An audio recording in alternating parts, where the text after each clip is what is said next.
Bismillahirrahmanirrahim. Assalamualaikum warahmatullahi wabarakatuh. Bapak-bapak, ibu-ibu, mas-mas, mbak-mbak, khususnya adik-adikku sekalian yang dirahmati Allah dimanapun Anda berada. Kembali di IIP Channel bersama saya, IIP Wijayanto. Kali ini kita akan membahas tema, bolehkah mengutuk orang ketiga yang sudah merebut mantan darimu? Ya, ini pertanyaan yang selalu muncul kalau kita live streaming. Ustadz, bolehkah mengutuk mantan yang sudah mengkhianati?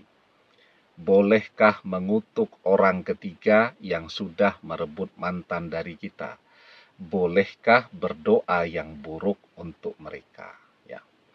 Nah, jadi sesungguhnya Allah tidak menyukai doa-doa yang buruk, termasuk juga kutukan kepada orang lain, ya, termasuk ucapan-ucapan yang buruk dan seterusnya. Allah tidak menyukai itu. Satu-satunya ya golongan manusia yang diperbolehkan untuk berdoa yang buruk, untuk mengutuk orang lain, kemudian untuk mengucapkan sesuatu yang buruk kepada orang lain, satu-satunya golongan yang diperbolehkan adalah orang-orang yang terzolimi. Di dalam surat An-Nisa ayat ke-148, kita diajarkan, la yuhibbullahul jahra bisu'i minal qauli illa man zulima wa kanallahu sami'an alima. Allah tidak menyukai ucapan buruk dengan terus terang, illa man zulima, kecuali oleh orang-orang yang terzolimi. Wa kanallahu sami'an alima. Allah maha mendengar dan Allah maha mengetahui. Jadi kalau kita memang terzolimi, mantan adalah mantan suami atau mantan istri yang direbut dari kita, tidak hanya kita yang menderita, tetapi anak-anak yang ada di dalam pernikahan itu juga amat sangat menderita jadinya. Tidak sedikit ya, kalau orang tuanya berpisah bercerai, anak-anak itu sampai tidak mau berangkat sekolah karena merasa mendapatkan beban yang sangat berat. Dia sedang bermain bersama teman-temannya, kemudian ada temannya yang bertanya, bapak ibumu bercerai ya? Itu menjadi beban psikologis yang sangat berat untuk mereka. Tahu-tahu nanti gurunya bertanya, bagaimana kabar bapak ibumu? Katanya sekarang sudah pisah rumah ya. Maka tidak hanya kita yang menderita, tetapi anak-anak yang ada di dalam pernikahan itu juga menjadi sangat menderita. Maka itu namanya adalah orang-orang yang terzolimi.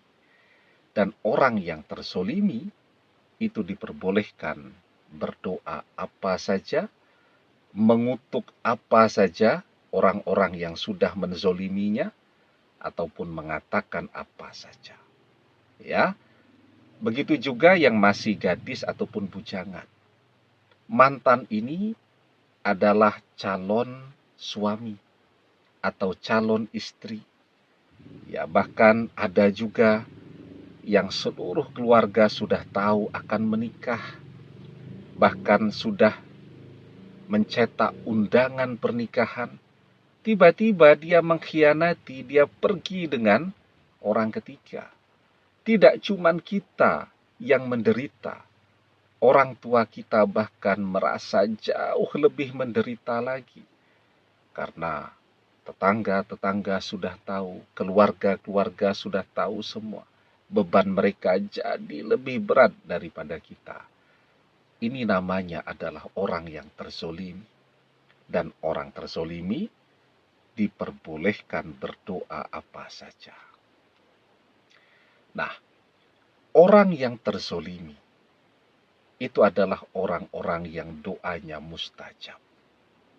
Ya, maka di dalam sebuah hadis Rasulullah Shallallahu Alaihi Wasallam bersabda, dakwatul mazlumi mustajabah, wa in kana fajiran fafujuruhu ala nafsih. Doa orang yang terzolimi itu adalah doa yang mustajab. Meski yang berdoa itu adalah orang-orang yang fajir. Orang fajir itu adalah orang yang malas ibadahnya, gemar maksiatnya. Karena kefajiran yang dia lakukan dosanya di hari kiamat nanti. Tapi ketika di dunia ini dia terzolimi, maka doanya akan terjadi, akan kejadian untuk orang yang sudah menzoliminya. Ya, nah, karena itu Rasulullah mengajarkan kepada kita untuk selalu menghindar dari doa-doa orang-orang yang terzolimi. Karena itu, jangan pernah menzolimi orang lain. Karena apa? Doa orang yang terzolimi tadi mustajab. Dan orang yang terzolimi itu amat sangat dekat dengan Allah. Orang yang terzolimi itu tidak ada hijab, tidak ada tirai, tidak ada pembatas antara dia dengan Allah. Maka Rasulullah bersabda, wattaqi da'watal mazlum, fa innahu laisa bainahu wa bainallahi hijab. Takutlah kepada doa orang yang terzolimi, karena sesungguhnya tidak ada hijab antara dia dengan Allah. Maka pertanyaannya tadi di tema, bolehkah berdoa atau mengutuk orang ketiga yang sudah menzolimi kita, merebut mantan suami, mantan istri, mantan calon suami, mantan calon istri dari kita. Kalau kita terzolimi, maka diperbolehkan berdoa apapun, dan doa orang yang terzolimi adalah doa yang mustajab. Demikian, semoga bermanfaat. Wallahu a'lam bissawab, billahi taufiq wal hidayah. Assalamualaikum warahmatullahi wabarakatuh.